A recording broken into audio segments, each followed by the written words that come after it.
नर्मदा नदी मध्य प्रदेश और गुजरात की जीवन रेखा है, परंतु इसका अधिकतर भाग मध्य प्रदेश में ही बहता है।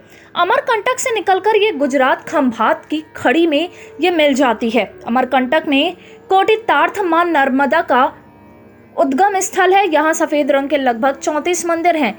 यहाँ नर्मदा उद्गम कुंड है, जहाँ से नर्मदा नदी का उद्गम है, जहाँ से नर्मदा प्रवाहमान होती है। देश की सभी नदियों की अपेक्षा नर्मदा विपरीत दिशा में बहती है। नेमावर के आगे ओमकारेश्वर होते हुए ये नदी गुजरात में प्रवेश करके खंभात की खाड़ी में इसका विलय हो जाता है। दरअसल नर्मदा नदी के उल्टी दिशा में बहने का मुख्य कारण रिफ्ट वैली है। रिफ्ट वैली दरार वाली घाटी होती है, जिसके कारण नदी का बहाव ढलान के विपरीत दिशा में होता है।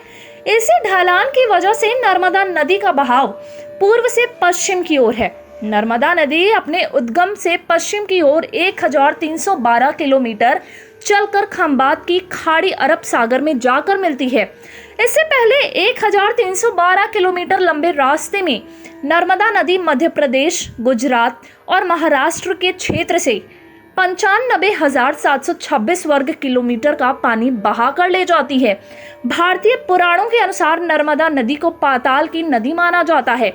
ये भी जनश्रुति प्रचलित है कि नर्मदा के जल को बांधने के प्रयास किया गया तो भविष्य में प्रलय होगी। इसका जल पाताल में समाकर धरती को भूकंपों से पाट देगा।